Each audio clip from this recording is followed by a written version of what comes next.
What happens when you hold your breath for too long? Welcome back to the realm of curiosities. Today, we're going to talk about what happens inside your body when you hold your breath for too long, and why the desperate urge to breathe is not actually caused by running out of oxygen. Take a normal breath and hold it. At first, almost nothing happens.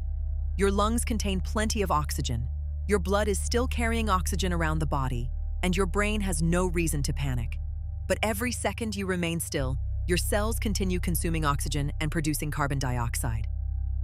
And surprisingly, carbon dioxide is what usually makes you give up first. As carbon dioxide accumulates in your blood, specialized sensors detect the change. Your brain responds by creating an increasingly uncomfortable sensation called air hunger. Your chest may begin to feel tight. Your diaphragm starts making involuntary contractions, almost as if your body is attempting to breathe without your permission. At this point, most people stop, but your body has another response running in the background. When you hold your breath, particularly when your face is exposed to cold water, something called the mammalian diving response can activate. Your heart rate slows, blood vessels in your arms and legs constrict, and the body begins prioritizing blood flow toward organs that cannot tolerate oxygen deprivation well, especially your brain and heart. It is essentially an emergency oxygen-saving mode. Humans are not particularly impressive compared with seals or whales, but we still possess a weaker version of the same ancient response. As the breath hold continues, oxygen levels keep falling while carbon dioxide continues rising. Your brain begins operating under increasingly stressful conditions. Concentration becomes harder. Vision may narrow or become strange. You can feel dizzy, confused, or unusually calm. And eventually, if oxygen falls far enough, consciousness can disappear. This is called a hypoxic blackout. The brain effectively loses enough oxygen that it can no longer maintain consciousness. On dry land, losing consciousness may cause injury from falling.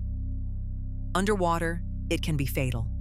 And there is a dangerous trick that can make this happen with much less warning: hyperventilating before holding your breath. It might seem logical that taking many rapid, deep breaths would fill your body with extra oxygen. But that is not what mainly happens. Your blood is already carrying close to its normal maximum amount of oxygen after ordinary breathing. Hyperventilation mostly removes carbon dioxide. That means the carbon dioxide alarm starts from a much lower level. You can hold your breath longer before experiencing the unbearable urge to breathe, but your oxygen is still being consumed normally. The result is dangerous. Your oxygen can fall to a level where your brain shuts down before carbon dioxide rises enough to strongly warn you. This is why deliberate hyperventilation before underwater breath holding significantly increases the risk of blackout. There is another strange danger for freedivers.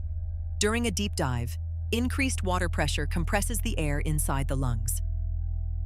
On the way back toward the surface, the pressure decreases, and the gases expand again. At the same time, the partial pressure of oxygen can fall rapidly during the final part of the ascent. A diver who felt completely conscious deeper underwater can therefore suddenly black out close to the surface. This is sometimes called shallow water blackout. So how long can a human actually hold their breath? There is no useful universal number. An untrained person may become extremely uncomfortable fairly quickly, while trained freedivers can remain underwater for several minutes. Elite athletes develop remarkable adaptations through training, including stronger diving responses and greater tolerance for high carbon dioxide and low oxygen.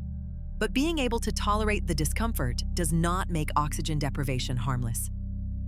Eventually, every person reaches the same fundamental limit. The brain needs oxygen. Once oxygen levels become critically low, judgment deteriorates, consciousness disappears, and prolonged deprivation begins damaging brain tissue. And there is something especially interesting about the whole process. When you feel desperate to breathe after holding your breath, your lungs are not necessarily empty. Your body is warning you long before they are. That uncomfortable burning sensation and those involuntary contractions are protective alarms designed to make you breathe while enough oxygen remains to keep you conscious. So when you finally gasp for air after holding your breath, you have just experienced a survival system that normally operates completely outside your awareness.